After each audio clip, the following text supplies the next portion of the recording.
Hi friends. నమస్తే. నేను మీ Manasa. Welcome back to M&M's crazy kitchen.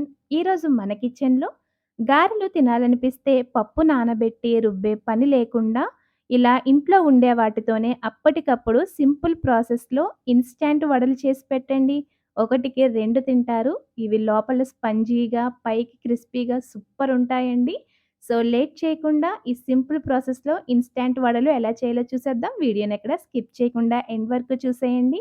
అలాగే మన ఛానల్‌ని ఫస్ట్ టైమ్ చూస్తున్నట్లయితే ప్లీజ్ ఛానల్‌ని సబ్స్క్రైబ్ చేసుకొని మమ్మల్ని మరింత సపోర్ట్ చేయండి. ఇన్‌స్టాంట్ వడలు ప్రిపేర్ చేయడానికి ఒక మిక్సీ జార్‌లో పావు కప్పు వరకు అటుకులు, 1 కప్పు వరకు బొంబాయి రవ్వ వేసుకొని ఒక నిమిషం పాటు బ్లెండ్ చేసుకొని, ఇప్పుడు దీన్ని ఒక మిక్సింగ్ బౌల్‌లోకి ట్రాన్స్‌ఫర్ చేసుకోండి.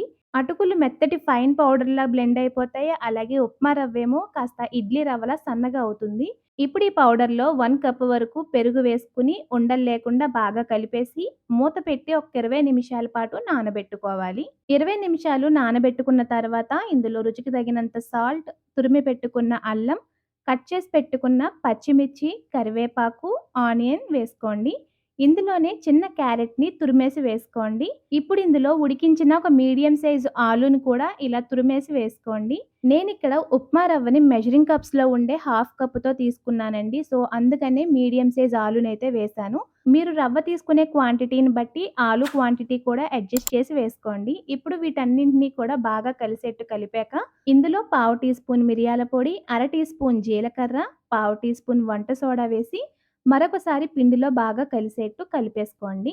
చూడండి, మనకి గారెలకి కావాల్సిన కన్సిస్టెన్సీ అయితే రెడీ అయిపోయింది కదా! ఇప్పుడు గారెలు చేయడానికి చేతిని కాస్త తడి చేసుకొని, కొద్దిగా పిండి ముద్దని తీసుకొని వీడియోలో చూపిస్తున్నట్లు ఇలా గారెల్లాగా ఒత్తుకున్నాక, వీటిని కాగుతున్న నూనెలో వేసుకొని మంటని హై ఫ్లేమ్‌లోకి టర్న్ చేసి, 2 వైపులకి టర్న్ చేసుకుంటూ ఎర్రగా అయ్యేంత వరకు ఫ్రై చేసుకొని, వీటిని టిష్యూ పరిచిన ప్లేట్‌లోకి తీసుకోండి. ఇదే విధంగా మిగిలిన గారెలు కూడా ప్రిపేర్ చేసుకొని, ఇన్‌స్టాంట్‌గా ప్రిపేర్ చేసి పెట్టుకున్న అల్లం చట్నీతో సర్వ్ చేసుకున్నారంటే చాలా బావుంటుందండి. ఈ ఇన్‌స్టాంట్ అల్లం చట్నీ రెసిపీ కూడా ఆల్రెడీ మన ఛానల్‌లో అప్‌లోడ్ చేశానండి. లింక్ కింద డిస్క్రిప్షన్‌లో ఇస్తాను. ఎవరికైనా కావాలంటే ఒకసారి వెళ్లి చెక్ చేసుకోండి.